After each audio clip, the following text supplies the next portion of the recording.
Ada yang sudah memang rata-rata sudah teman-teman ini sudah tidak digaji dari sekolah. Sekarang itu? Iya, karena sudah dianggap lulus menjadi ASN P3K ataupun PNS. Jadi seperti itu. Oke.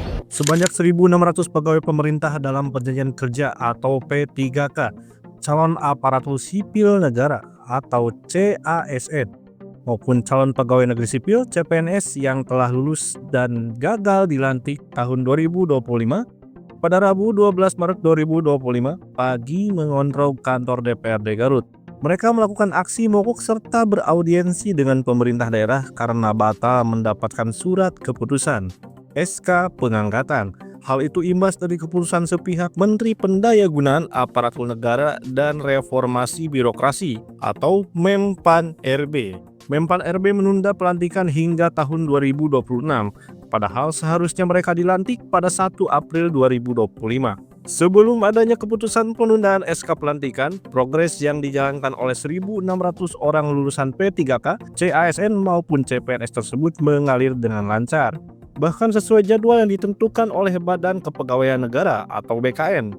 Penetapan nomor induk pegawai NIP telah didata sejak 1 Februari sampai 28 Februari 2025. Sementara penetapan SK pengangkatan akan terbit pada 1 Maret 2025 dan rencana distribusi SK termasuk pengangkatan pada 1 April 2025. Alih-alih jadi kado istimewa pasca Lebaran 2025, Menpan RB justru mengundurkan pengangkatan dan pelantikan lulusan P3K dan CASN 2025 ke tahun 2026 atau spare 1 tahun dari jadwal yang sudah ditentukan. Koordinator P3K Tenaga Guru Garut, Makmul Abdul Fakih mengatakan tuntutan yang dilakukan lulusan CASN maupun CPNS sama, yaitu dicabutnya edaran Menpan RB tentang perubahan pelantikan tahun 2026. Tuntutan teman-teman calon ASN baik PNS maupun P3K ini menuntut dicabutnya surat edaran Menpan RB yang sudah dikeluarkan kemarin tanggal 5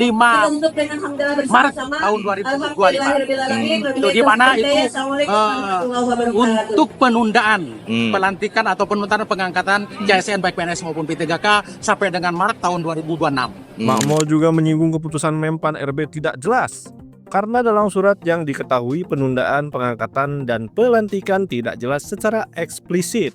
Dengan dalih mempercepat penataan non-ASN, surat Menpan RB itu justru menunda. Hal ini membuat bingung seluruh lulusan P3K, CASN maupun CPNS.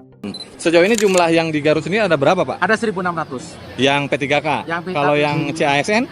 Ya, CASN, PNS, dan P3K itu ada 1.600. 1.600. Nah, kalau kendalanya apa sih informasi yang diterima? Ini pemerintah pusat ini nggak jelas karena surat itu tidak dijelaskan secara eksplisit. Kenapa ini harus diundur? Bahasanya cuma untuk untuk mempercepat penataan non ASN. Ini bahasanya mempercepat tapi ditunda, ini kan membingungkan. Gitu. Keputusan sepihak Menpan RB tentu ada imbasnya bagi lulusan P3K, CASN maupun CPNS.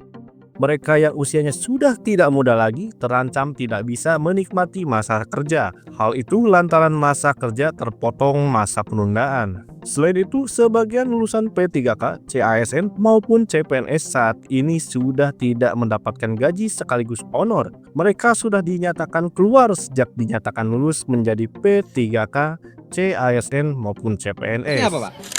Dampaknya Yang kayak tadi bilang ada yang sudah pensiun tidak menikmati masa kerja seperti itu. dampaknya ini yang terjadi sekarang kan ada teman-teman yang saat ini sudah berusia 58, 57. Sementara untuk menjadi P3K itu batas pensiun 60 tahun. Kalau dianggap tahun depan yang 2026 berarti ada yang hanya 1 tahun, 2 tahun, bahkan ada yang langsung pensiun. Diangkat tanggal 1 Maret, tanggal 3 pensiun 2026. Sudah ada yang seperti itu. Oh, gitu. Dan juga ada yang sudah keluar dari tempat kerjanya. Ada yang sudah memang rata-rata sudah teman-teman ini sudah tidak digaji dari sekolah. Sekarang itu? Iya, karena sudah dianggap lulus menjadi ASN P3K ataupun PNS. Gitu. Jadi seperti itu. Oke. Pik-pik Harapan Rakyat, Garut.